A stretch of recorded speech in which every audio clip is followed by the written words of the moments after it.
নমস্কাৰ আজি হৈছে 21 ডিসেম্বৰ অসমৰ লগতে ভাৰতৰ বিভিন্ন প্ৰান্তৰ পৰা আজি সন্ধিয়াৰ কেইবাটাও খবৰ আহি পৰিছে এই মুহূৰ্তত জনাইছো আজিৰ প্ৰথমটো খবৰ মুছলমানৰ নতুন প্ৰজন্মই আদৰি লৈছে বিজেপিক সামগ্ৰী ইয়াৰ প্ৰমাণ মুছলমানৰ নতুন প্ৰজন্মই আদৰি লৈছে বিজেপিক আৰু এই মন্তব্য হৈছে মুখ্যমন্ত্ৰী ডক্টৰ হিমন্ত বিশ্ব শৰ্মাৰ লোকসভা নিৰ্বাচনৰ পৰাই সংখ্যালঘুৰ ভোট পোৱা আৰম্ভ কৰিছে বিজেপিয়ে ইয়াৰ মূল কাৰণ হৈছে মুছলমানক হিন্দুৰ সমানে লাভ কৰিছে চৰকাৰী আঁচনিসমূহ অৰুণোদয় নিযুত মইনা আদি সকলো আঁচনি হিন্দু মুছলমান সকলোৱে পাইছে আৰু সবকা সাথ সবকা বিকাশ সবকা বিশ্বাস এই নীতিৰে চলিছে এতিয়া বিজেপি চৰকাৰ আৰু সংখ্যালঘুক বিজেপিয়ে তুষ্টিকৰণ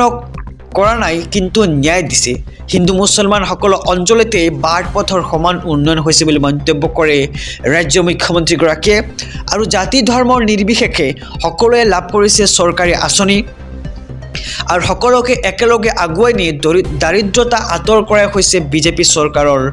মূল লক্ষ্য আৰু সংখ্যালঘু জনতাই উচ্চ শিক্ষা লাভ কৰা আৰম্ভ কৰিছে সংখ্যালঘু অঞ্চলত হাস্পাতাল শিক্ষানুষ্ঠান আদি লাভ কৰা আৰম্ভ কৰিছে বুলি মন্তব্য কৰে মুখ্যমন্ত্ৰীগৰাকীয়ে আৰু এই কাৰণতে মুছলমানৰ নতুন প্ৰজন্মই আদৰি লৈছে বিজেপি চৰকাৰক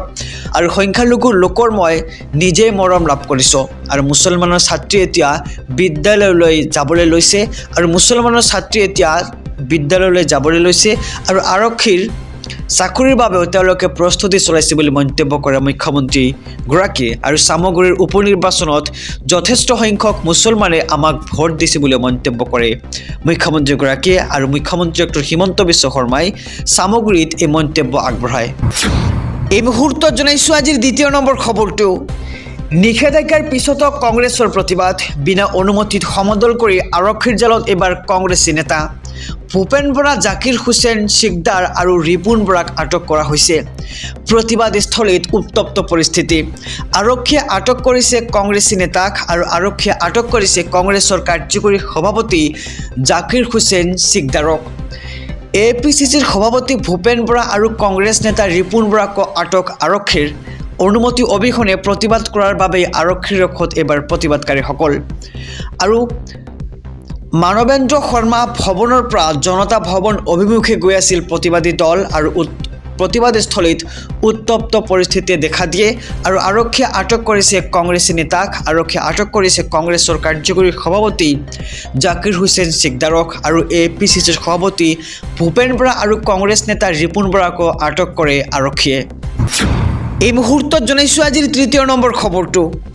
অৰুণোদয় আঁচনিৰ আবেদনৰ বাবে কি যোগ্যতা লাগিব আৰু কোনে কোনে লাভ কৰিব অৰুণোদয় আঁচনিৰ ধন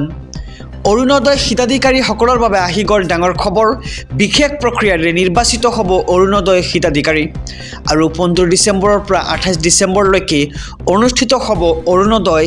হিতাধিকাৰীৰ সভা অৰুণোদয় পাই থকা হিতাধিকাৰীও গাঁও সভাত কৰিব লাগিব আবেদন আৰু অৰুণোদয় কোনে কোনে লাভ কৰিব অৰুণোদয় পাবৰ বাবে এখন বৈধ ৰেচন কাৰ্ড আপোনাৰ থাকিব লাগিব আৰু তালিকা সম্পূৰ্ণ হোৱাৰ আগমুহূৰ্তলৈকে ৰেচন কাৰ্ড দাখিল কৰিলেও অৰুণোদয়ৰ বাবে আপুনি বিবেচিত হ'ব আৰু অৰুণোদয় আঁচনিত বিধৱা মহিলাক বিশেষভাৱে অগ্ৰাধিকাৰ দিয়া হৈছে আৰু বিবাহ বিচ্ছেদিত মহিলাক অগ্ৰাধিকাৰ দিয়া হৈছে এই আঁচনিখনত আৰু যি পৰিয়ালত দিব্যাংগ ব্যক্তি আছে সেই পৰিয়ালক অগ্ৰাধিকাৰ দিয়া হৈছে আৰু যি পৰিয়ালত HIV থেলাছেমিয়া হিমফেলিয়া চেৰিব্ৰেল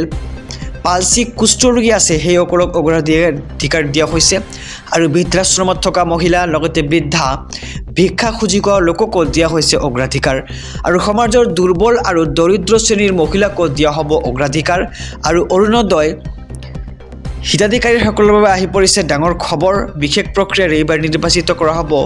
অৰুণোদয়ৰ হিতাধিকাৰীসকলক এই মুহূৰ্তত জনাইছো আজিৰ চতুৰ্থ নম্বৰ খবৰটো সাংসদ ৰাহুল গান্ধীৰ বিৰুদ্ধে FIR এখন FIR-এ ৰুদ্ধ কৰিব নোৱাৰে ৰাহুলক সাংসদ ৰাহুল গান্ধীৰ বিৰুদ্ধে এতিয়া FIR দাখিল কৰা হৈছে সংসদৰ বাহিৰত বিজেপি নেতাৰ সৈতে হতাহতি আৰু হতাহতিৰ গুৰুতৰভাৱে আহত বিজেপি নেতা প্ৰতাপ চন্দ্ৰ সাৰংগী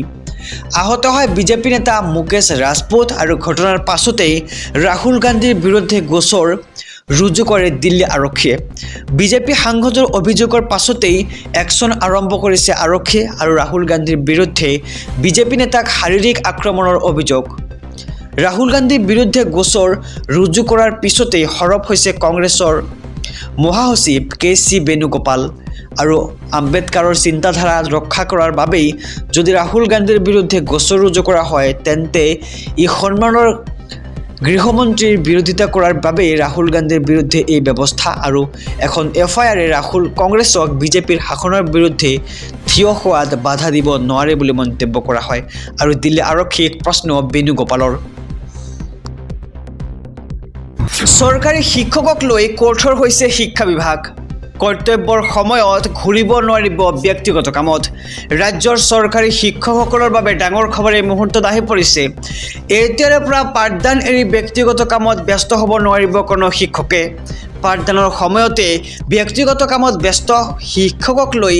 কঠোৰ হৈছে এতিয়া শিক্ষা বিভাগ আৰু শ্ৰেণীকোঠা এৰি একাংশ শিক্ষক যায় সচিবালয় খণ্ড শিক্ষা বিষয়াৰ কাৰ্যালয়লৈ আৰু বিদ্যালয়ৰ সময়তে একাংশ শিক্ষক ব্যস্ত হৈ পৰে বিষয়াক সাক্ষাৎ কৰাত আৰু কোনো কাৰণতে বিদ্যালয় এৰি ব্যক্তিগত কামত ঘূৰিব নোৱাৰিব কোনো শিক্ষকে আৰু বিদ্যালয় চলি থকা অৱস্থাত এনেধৰণৰ কামত ব্যস্ত নহ'বলৈ নিৰ্দেশ দিছে চৰকাৰৰ ফালৰ পৰা আৰু বিদ্যালয় শিক্ষা বিভাগে এই সন্দৰ্ভত জাৰি কৰিছে বিশেষ নিৰ্দেশনা আৰু বিদ্যালয় ছুটিৰ পিছতহে শিক্ষকসকলক এনে কাম কৰিবলৈ নিৰ্দেশ দিয়া হৈছে চৰকাৰৰ ফালৰ পৰা আৰু ৰাজ্যৰ চৰকাৰী শিক্ষকসকলৰ বাবে আহি পৰিছে ডাঙৰ খবৰ আমি খবৰটো জনাইছোঁ সবিস্তাৰে